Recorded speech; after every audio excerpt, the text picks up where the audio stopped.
Gamesweasel.com. Review.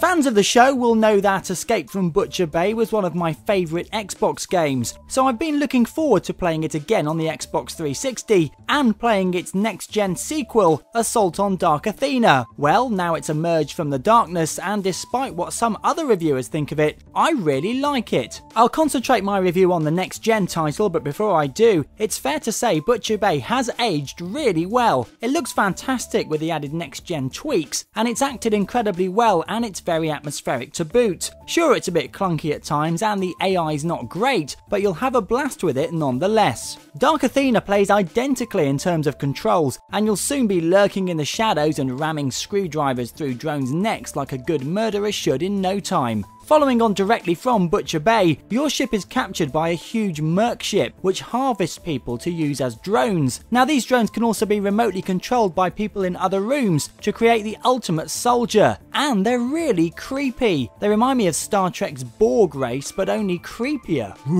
So to begin with, it's the usual skulking in the shadows and avoiding enemies at times, with the addition of being able to use a drone's gun. Of course, this actually being attached to his arm, you can't take it with you and have to fire routed to the spot, but later on you do get bigger guns you can run about with. Although the FPS portions of the game are very run-of-the-mill, it's the atmosphere and acting that really pulls this game through and makes you want to play it to the end. When you meet the prisoners in the ship, it really is a movie-like experience with some very compelling characters and one really nasty piece of work you'll be glad to know you can exact your revenge on later in the game. Riddick's character model is also superb, and of course Mr. Diesel provides his sub-bass vocals to great effect. The game's not long by any means, but do remember you do get 2 games here for the price of 1. There's also multiplayer thrown in, and by that I do mean it seems like an afterthought. Pitch Black is the best mode, where everyone must hunt down Riddick as he tries to pick everyone else off, kill him, and it's your turn to hunt down the mercs with your night vision.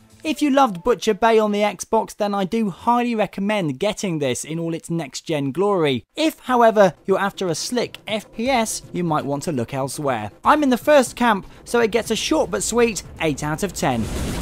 You've been watching a review from Gamesweasel. If you want to get the show each week, which includes video game reviews, news, previews, competitions and special features, then head over to Gamesweasel.com for our video podcast, Gamesweasel TV.